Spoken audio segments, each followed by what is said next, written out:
I can summarize in 5 seconds and dismiss as ridiculous. You know, that's what's been demanded of Occupy, and that's what Occupy has not given up. In fact, it was spoofing it from the beginning.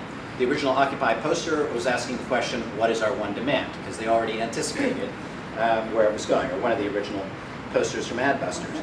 I also wanted to say we don't have to pretend that it's our obligation to take up every local cause or problem or complaint that people may have. We need to choose these judiciously because we can't do everything. I think something like supporting the trade fair workers is very important. I wish we could do more in that direction. I mean, you know, we've showed up a couple of times and they're very happy to see us, you know, but we're not really helping to organize a union or get all the workers and immigrants of Astoria into a network. And, you know, I wonder how we'll ever get to that point. We should be striving to spread a general vision of the future. And I think it should be not just a local, but a global vision. I have nothing against an internationalist vision that hooks up with, you know, the idea that the same struggle is being fought in places like Turkey.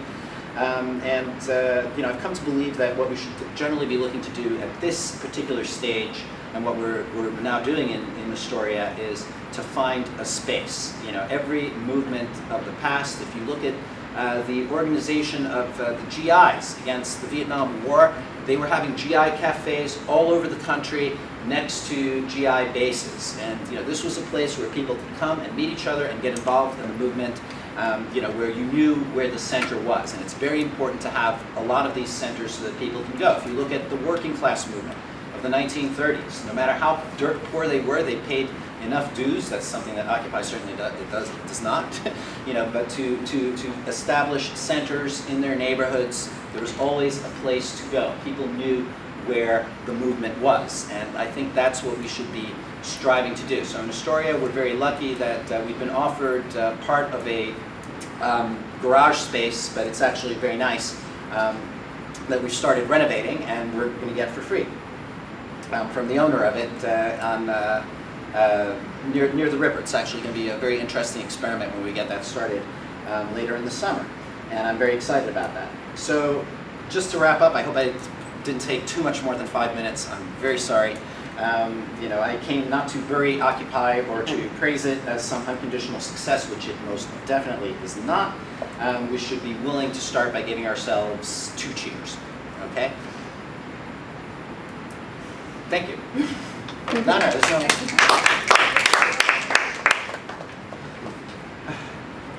Eleanor, or no, sorry, Nellie, I said. Oh, Yeah, sure. I'm sorry about that. Okay. Thank you This for... is Nellie Bailey. Yeah, oh, I thought you had introduced me. So My sorry. name is Nellie Hester Bailey, and I am one of the co-founders of Occupy Harlem General Assembly, but just Occupy Harlem. Well,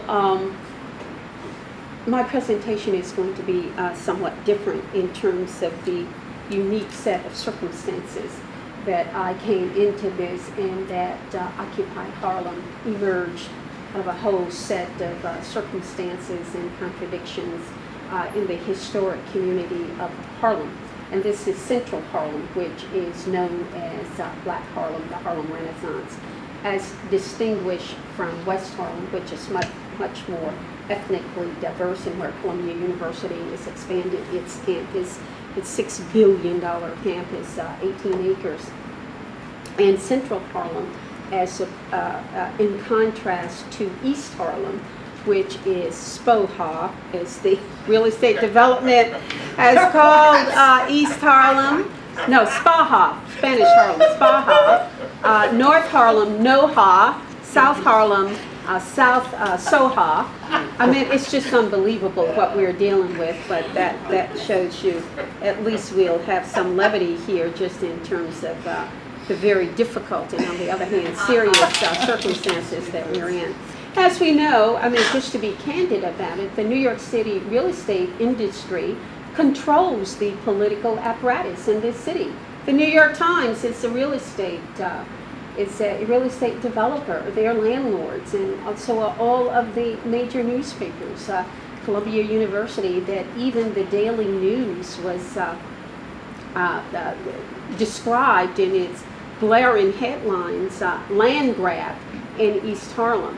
So this all goes to lay out a framework, if you will, a foundation, if you will, of the difficult situation and obstacles that we face.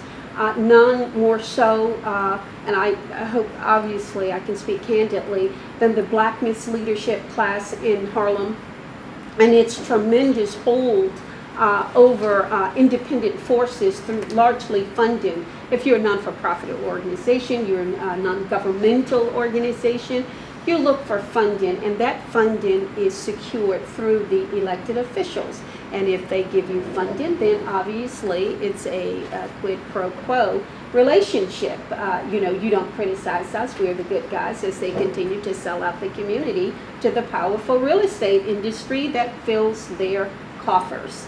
So, and it's not just unique to Harlem, but it's all over the city. But however, in central Harlem, that had been earmarked for intensive gentrification push out by the Bloomberg administration, and even prior to that, because capturing Harlem is of paramount importance. It's near every major transportation hub for the east side, for the west side, for the airport, to the major bridges. It's all there. So it's an important piece of real estate for the New York City plutocracy, the oligarchy, to have control of that. And also with the city wanting to bring in 1 million new people, they got to go somewhere. And the rents are so prohibitive below 96th Street, where people are paying $3,500 for a bedroom apartment or even more, or studio apartment or even more.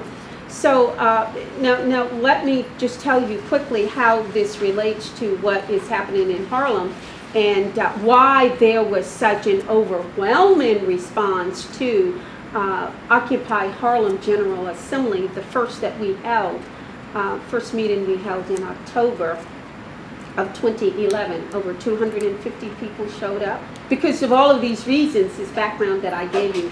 They were sick and tired of the Black Miss Leadership class. Charlie Rangel was, Congressman Charles Rangel was just coming off this, not incredible, everybody knew it, this scandal that involved a real estate owner or developer who had given him an apartment for his campaign office. So the cynicism and just being fed up with the political establishment was there. And so they all came out to that meeting. And we subsequently had 3 meetings after that. We were faced with the problem of sustainability. How do we sustain the organization without any resources? Because the churches in Harlem just don't open up. They're closed during the week and they're open on Sundays. So space, securing space was a tremendous problem, one that we were not able to resolve. I applied for funding for Occupy, from Occupy Wall Street, but I did not receive any of that, any funding whatsoever. And then also there is another factor here. If I could have two more minutes, please. Of course. That I think was uniquely peculiar to Harlem and other Black communities, and that was we're living in the age of Obama. I mean, that was it. And when you're talking about the 1% versus the 99%, where those people, but not those people, but rather supporters of Obama, and the majority of African Americans supported Obama. And so one had to tread this fine line between the Democratic Party, and remember, on the side of the Democratic Party is the Harlem Miss Leadership class getting money from the real estate developers for their campaign coffers. And so obviously there is a parallel, but how do you begin to talk about it and approach it so that people are not turned off, or one is not perceived as being anti-Obama? So it's a very tight and difficult difficult line that one has to walk. And so we were confronted with that dilemma as well. But nevertheless, we pursued and proceeded, because most of the people in Harlem knew that in 2007 I had sponsored a number of critical thinking meetings in the community on Obama, and we were very critical of him and saw him at that time and expressed it so that he would be yet another tool and leader of U.S. imperialism, which obviously he has turned out to be that. But at the time when we started 211 and Occupy Wall Street, one had to have a cautionary approach to this, lest you would turn off a lot of people. Because remember, they're fed up with the black misleadership class, the politicians who are selling them out, but somehow or another they had compartmentalized the role of Obama in all of this, right? So anyway, so I just wanted to tell you some of the things that we were faced with. But nevertheless, let me tell you about a number of actions that we did that we thought were very, very important. One, in pointing out those obvious contradictions that I just mentioned to you. Obama came to Harlem at a very upscale, gentrified restaurant. It's the Red Rooster, and the owner and chef is of some world renown. He worked for the White House, Marcus Samuelson. It's one of the biggest, most successful gentrified places in Harlem. Well, the president came there for a $38,000 plate dinner. Well, the medium income, the annual medium income in Harlem is only about $28,000.